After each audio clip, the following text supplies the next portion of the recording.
안녕하세요. 이야기 들려드리는 푸른뱀입니다. 오늘은 그림 형제의 유명한 동화 헨젤과 그레텔을 들려드리겠습니다. 커다란 숲 앞에 한 가난한 나무꾼이 아내와 두 아이와 함께 살고 있었습니다. 소녀는 헨젤이라 했고 소녀는 그레텔이라 했습니다. 워낙 가난하여 거의 먹을 것도 없이 지냈는데 어느 해 나라에 큰 흉년이 들었을 때는 이제 하루 먹을 빵도 더 마련할 수 없게 되었습니다. 저녁 되면 침대 속에서 이런저런 생각과 근심 때문에 이리 뒤척 저리 뒤척 하던 나무꾼은 한숨을 쉬며 아내에게 말했습니다. 이제 어쩌지? 우린 가진 것이 없는데 저 불쌍한 자식들을 어떻게 먹여 살린단 말이오? 아내가 대답했습니다. 여보, 이러면 어떻겠어요? 내일 아침 일찍 아이들을 숲속으로 데려가는 거예요. 제일 울창한 곳으로 들어가 불을 지펴주고 빵 한 조각씩 쥐어준 다음 애들만 남겨두고 우리 일을 하러 갑시다. 애들이 집으로 돌아오는 길을 찾지 못하면 아이들에게서 벗어날 수 있잖아요. 안 돼요, 여보. 남편이 말했습니다. 난 못하겠소. 내 아이들을 숲에다 홀로 놓아두다니. 어떻게 감히 그럴 수가 있겠소? 사나운 짐승들이 아이들을 갈기갈기 찢어 죽일 거요. 아내가 말했습니다. 오, 바보 같은 양반. 그러면 우리 네 식구 모두 다 굶어 죽어요. 당신은 관을 짤 널빤지나 대패로 밀고 있으면 되겠군요. 아내는 남편이 그러자고 동의할 때까지 가만히 놓아두질 않았습니다. 하지만 아이들이 불쌍해. 남편이 말했습니다. 두 아이들 역시 배가 고파서 잠을 못 이루고 있다가 이붓어머니가 아버지에게 하는 말을 들었습니다. 그레텔은 쓰디쓴 눈물을 흘리며 헨젤에게 말했습니다. 이제 우린 끝장이야. 조용히 해, 그레텔. 헨젤이 말했습니다. 상심하지 마. 무슨 방법이 있을 거야. 그리고 두 어른들이 잠이 들자 헨젤은 자리에서 일어나 저고리를 입고 아랫문을 열고 살짝 빠져나갔습니다. 달이 아주 밝았습니다. 집 앞에 널려있는 하얀 자갈들이 순은으로 만든 은하처럼 빛나고 있었습니다. 헨젤은 몸을 구부려 저고리 호주머니에 들어갈 수 있는 만큼 자갈을 집어넣고는 그레텔에게 돌아와 말했습니다. 안심하고 편히 잠들어, 그레텔. 하느님께서 우리를 버리지 않으실 거야. 그리고 자기도 다시 침대에 누웠습니다. 다음 날 새벽 동이 트기도 전에 의붓어머니가 와서 두 아이들을 깨웠습니다. 일어나, 요 게으름뱅이들아. 숲속으로 나무를 하러 가야지. 그리고 두 아이에게 빵을 한 조각씩 주면서 말했습니다. 점심으로 먹을 것이다. 더는 없으니까 그 전에 먹어치우지 마라. 헨젤의 주머니에는 돌멩이가 들어있었기 때문에 그레텔이 빵을 받아 앞치마 자락 밑에 넣었습니다. 그들은 모두 함께 숲을 향해 떠났습니다. 잠시 걸어가는데 헨젤이 멈추어 서서 집 쪽을 돌아다 보았습니다. 또 가다가 또 돌아보고 자꾸만 그렇게 했습니다. 아버지가 말했습니다. 헨젤, 뭘 그렇게 쳐다보며 뒤로 처지느냐. 조심해서 앞을 보고 걸어야지. 헨젤이 말했습니다. 아, 아버지, 제 하얀 고양이가 지붕 위에 앉아 저에게 작별 인사를 하려고 해요. 의붓어머니가 말했습니다. 바보 같으니. 그것은 네 고양이가 아니라 굴뚝 위에 비치는 아침 해잖니. 사실 헨젤은 고양이를 쳐다본 것이 아니었어요. 호주머니에서 반짝이는 자갈을 꺼내서 길 위에 떨어뜨렸던 것이지요. 그들이 숲 한가운데 이르자 아버지가 말했습니다. 얘들아, 뗄나무를 모아오너라. 너희들이 춥지 않도록 불을 피워주겠다. 헨젤과 그레텔은 잔 나뭇가지들을 날라와 작은 산처럼 높이 쌓았습니다. 잔 나뭇가지에 불이 붙어 제법 활활 타오르자 의붓어머니가 말했습니다. 얘들아, 여기 불 옆에 누워 쉬고 있거라. 우리는 나무를 베러 숲속으로 들어가겠다. 일이 끝나면 너희를 데리러 오마. 헨젤과 그레텔은 불 옆에 앉았습니다. 점심때가 되자 각자 자기 빵을 먹었습니다. 도끼로 나무를 치는 소리가 계속 들려왔기 때문에 아버지가 가까이 있는 줄 알았습니다. 하지만 그것은 도끼가 아니라 아버지가 말라 죽은 나무에 매달아 놓은 나뭇가지가 바람에 흔들리며 탁탁 부딪히는 소리였습니다. 아주 오랫동안 앉아있자니 눈이 스르르 감기며 푹 잠이 들고 말았습니다.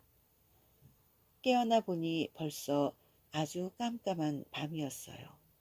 그레텔이 울기 시작했습니다.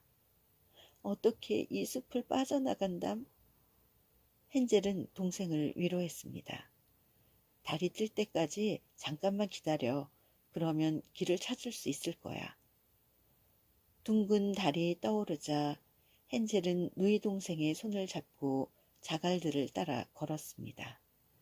자갈들이 마치 새로 만들어낸 은하처럼 반짝이며 길을 가르쳐 주었거든요. 그렇게 밤새 걸어가니 동이틀 무렵 다시 아버지의 집에 이를 수 있었습니다. 그들은 문을 두드렸습니다.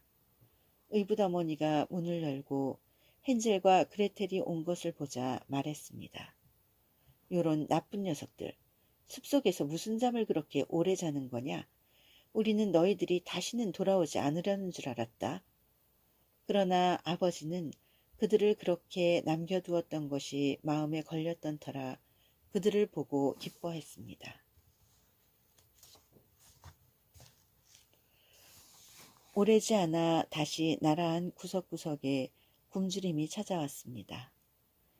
아이들은 밤에 잠자리에 든 어머니가 아버지에게 말하는 소리를 들었습니다. 또 먹을 것이 다 떨어졌어요. 남은 것이라고는 이제 빵 반덩이 뿐이에요. 그 다음 노래는 끝나는 거예요. 아이들을 집에서 내보내야 해요. 아이들이 길을 다시 찾지 못하도록 더 깊은 숲속으로 데려갑시다. 그 밖에는 뾰족한 수가 없어요. 남편은 마음이 무거웠습니다. 아비로서 마지막 한 입까지 아이들과 나누어 먹는 것이 더 좋을 텐데. 남편은 그렇게 생각했지만 아내는 그가 하는 말을 도무지 듣지 않았습니다. 그를 나무라고 비난했습니다. 기억을 말한 사람은 니은도 말해야 하는 법이니 한번 굴복했던 사람은 그 다음에도 굴복할 수밖에요. 그러나 아이들은 이번에도 깨어 있었고 그들이 하는 이야기를 같이 들었습니다. 어른들이 잠이 들자 헨젤은 다시 일어났습니다. 밖으로 나가 지난번처럼 자갈들을 주우려고 하였습니다. 하지만 의붓어머니가 문을 잠가 놓았기 때문에 헨젤은 밖으로 나갈 수 없었습니다. 그래도 그는 누이 동생을 위로하며 말했습니다. 울지 마, 그레텔. 마음 편히 잠이나 자. 자애로우신 하느님께서 우리를 도와주실 거야. 다음 날 이른 새벽 의붓어머니가 와서 아이들을 침대에서 끌어냈습니다. 이번에도 빵을 받았지만 지난번보다 훨씬 작았습니다.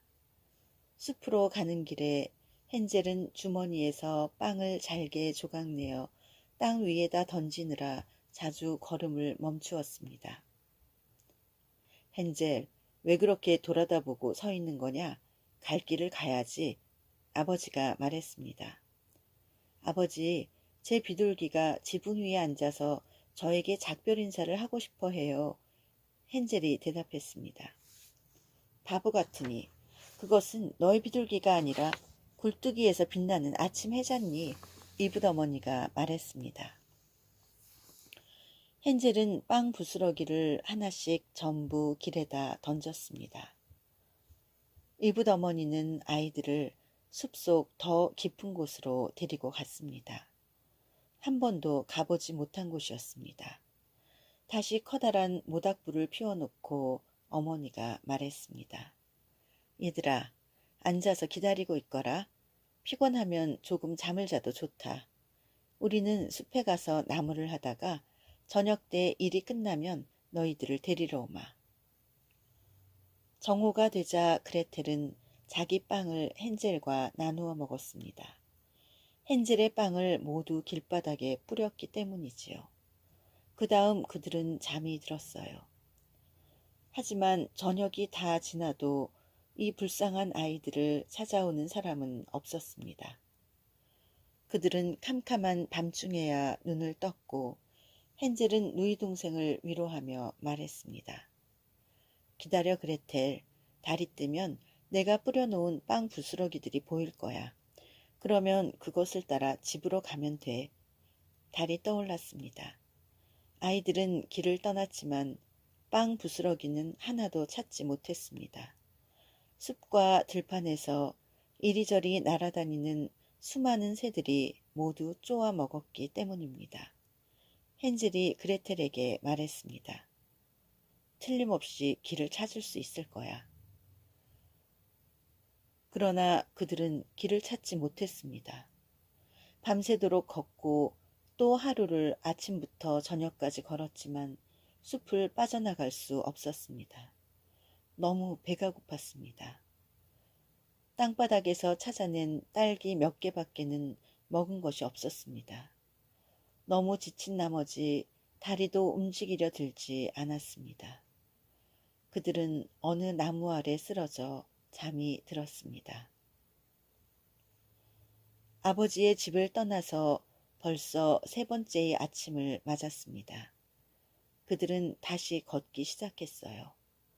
그러나 자꾸만 숲속 더 깊은 곳으로 빠져들었습니다. 누가 도와주지 않는다면 곧 여위어 죽고 말 것입니다. 정오가 되었을 때 그들은 눈처럼 하얗고 아름다운 새가 가지 위에 앉아있는 것을 보았습니다. 새가 하도 아름답게 지저귀었으므로 그들은 멈추어 서서 귀를 기울였습니다. 노래를 끝낸 새가 푸르르 앞으로 날아갔습니다. 새의 뒤를 쫓아가는데 어느 작은 집이 나타났습니다.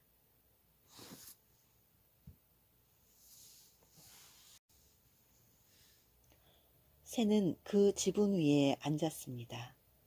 아주 가까이 가보니 그 작은 집은 빵으로 만들어졌고 지붕은 과자, 창문은 맑은 사탕이었습니다. 우리 가서 한번 실컷 먹어보자, 헨젤이 말했습니다. 나는 지붕을 한 조각 뜯어 먹을 테니 그레텔, 너는 창문을 먹어봐. 아주 달콤할 거야. 헨젤은 높은 곳에 손을 뻗쳐 지붕 한 조각을 떼어내 맛을 보았습니다. 그레텔은 유리창 옆에 서서 사탕을 오도독 오도독 갉아 먹었습니다. 그러자 방 안에서 가느다란 소리가 들렸습니다. 오도독 오도독 아삭 아삭 누가 내 집을 씹어먹고 있지? 아이들이 대답했습니다. 하늘의 아이들, 바람이에요. 아이들은 서슴없이 계속 먹어댔습니다. 헨젤은 지붕이 아주 맛있었으므로 커다란 조각을 떼어서 내려왔고 그레텔은 둥근 유리창을 통째로 떼어내 바닥에 주저앉아 맛있게 먹었습니다. 그때 갑자기 문이 열리며 아주 늙은 할머니가 지팡이에 의지하고 밖으로 기어나왔습니다. 헨젤과 그레텔은 너무 놀라서 손에 들고 있던 것을 떨어뜨렸습니다. 할머니가 고개를 근들거리며 말했습니다. 아이, 참 예쁜 꼬마들이로구나. 얘들아, 누가 너희들을 이리 데려왔지? 들어와, 나랑 같이 살자. 나쁜 일은 없을 게야. 할머니는 두 아이의 손을 잡고 집 안으로 안내했습니다. 그곳에는 훌륭한 식사가 차려져 있었습니다. 우유도 설탕이 담뿍 든 달걀 과자도 사과도 호두도 있었습니다. 그뿐인가요? 나중에는 2개의 예쁜 침대에 하얀 이불도 깔아주며 자라고 하는 것이었어요. 그 속에 누운 헨젤과 그레텔은 하늘나라에 온 것만 같았습니다. 할머니는 아주 다정하게 굴었지만 사실은 아이들을 노리는 나쁜 마녀였습니다. 빵으로 만든 집은 그들을 꼬이려고 지어놓은 것이었어요. 한 번 걸려든 아이는 죽여서 요리를 만들어 먹었는데 그날이 할머니에게는 잔칫날이었답니다. 마녀들은 눈이 빨갛고 먼 곳을 볼 수가 없습니다. 하지만 짐승들처럼 냄새는 아주 잘 맡지요. 그래서 사람이 다가오면 냄새로 알아차린답니다. 헨젤과 그레텔이 가까이 왔을 때 할머니는 흉악하게 웃으며 이죽거렸습니다. 요놈들, 너희들은 이제 내 거야. 다시 빠져나가지 못할 게다. 다음 날 아이들이 일어나기 전 벌써 새벽같이 일어난 할머니는 발그레하고 둥그스레한 뺨을 가진 2 아이들이 아주 사랑스럽게 자고 있는 것을 보고 중얼거렸습니다. 정말 맛있겠는걸. 그리고는 가느다란 손으로 헨젤을 움켜쥐고 작은 우리로 끌고 가서는 격자문 속에 가두어 놓았습니다. 헨젤이 있는 대로 비명을 질러도 아무 소용이 없었습니다. 그 다음 할머니는 그레텔한테 가서 흔들어 깨우며 소리쳤습니다. 일어나, 요 게으른 맹이야. 물을 길어다 네 오빠에게 맛있는 것을 요리해 주어야지. 오빠는 바깥 우리 속에 있다. 살이 쪄야지. 살이 찌면 잡아먹겠다. 그레텔은 구슬프게 울기 시작했습니다. 하지만 모두 헛일이었습니다. 나쁜 마녀가 시키는 대로 할 수밖에요. 그리하여 불쌍한 헨젤은 제일 좋은 음식을 먹게 되었지만 그레텔은 개 껍데기밖에 얻어먹지 못했습니다. 매일 아침 할머니는 우리로 가서 소리쳤습니다. 헨젤, 손가락을 내밀어 봐라. 살이 쪘는지 만져보자. 헨젤은 작은 뼈다귀를 내밀었습니다. 눈이 침침하여 볼 수 없었던 할머니는 그것을 헨젤의 손가락이라고 생각하고는 조금도 살이 찌지 않는 것을 이상하게 여겼습니다. 그렇게 4주일이 흘러갔습니다. 헨젤이 여전히 말라깽이로 있자 할머니는 안달을 부리다가 더 이상 기다리지 않기로 했습니다. 이봐, 그레텔. 할머니가 소녀에게 소리쳤습니다. 핑 나가서 물을 길어오너라. 헨젤이 살이 쪘건 말랐건 내일은 잡아서 요리를 해먹어야겠다. 아, 불쌍한 누이 동생은 오빠를 요리할 때 쓸 물을 길어와야 했으니 얼마나 슬펐을까요? 소녀의 눈물이 눈에서 뺨을 타고 줄줄줄 흘러내렸습니다. 자애로우신 하느님, 우리를 도와주세요. 소녀가 부르짖었습니다. 차라리 숲속에서 사나운 짐승들에게 잡아먹혔더라면 함께 죽을 수 있었잖아요. 할머니가 말했습니다. 그렇게 찔찔 짜봤자 아무 소용도 없다. 아침 일찍 그레텔은 밖으로 나가 물 담은 솥을 걸고 불을 지펴야 했습니다. 우선 빵을 굽자.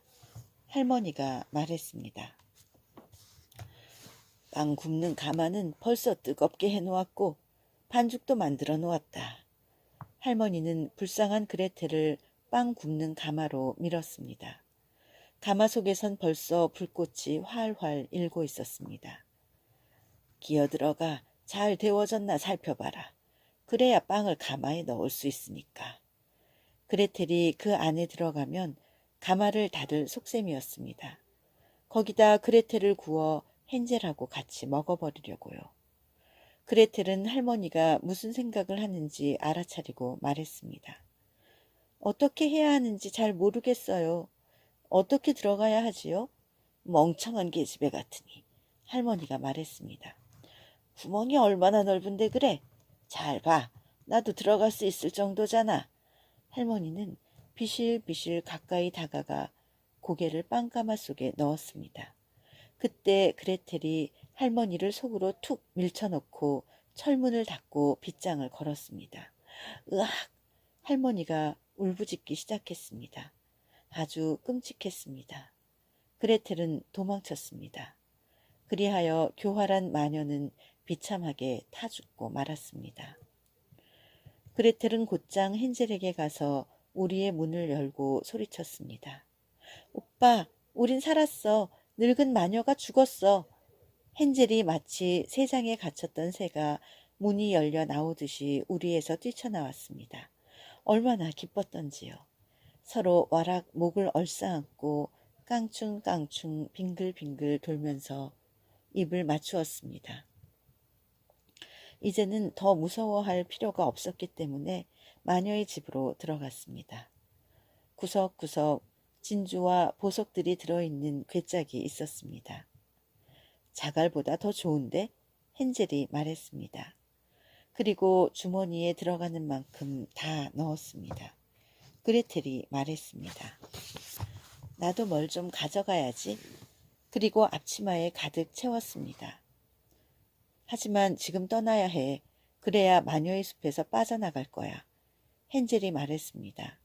몇 시간 걸어가니까 커다란 시냇물이 나왔습니다.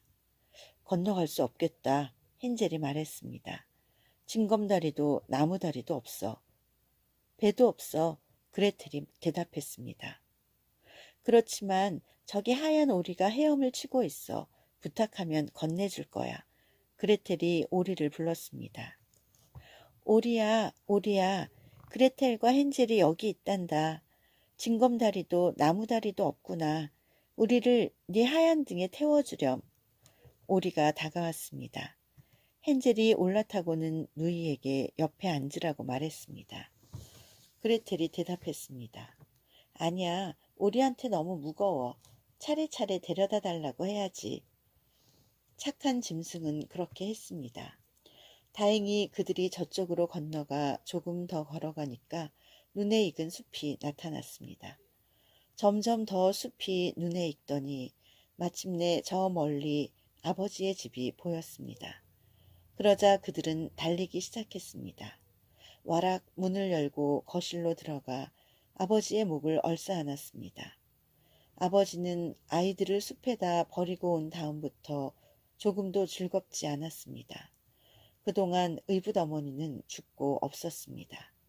그레텔이 앞치마를 털자 진주와 보석들이 방 안에 후두둑 떨어졌습니다. 헨젤도 진주와 보석을 한 줌 한 줌 호주머니에서 꺼냈습니다. 이제 모든 근심이 끝났습니다. 그들은 아주 행복하게 함께 살았습니다. 내 이야기는 이제 끝났어요. 저기 좀 봐요. 쥐가 달려가네요. 저 쥐를 잡는 사람은 아주 큰 가죽 모자를 만들 수 있을 거예요.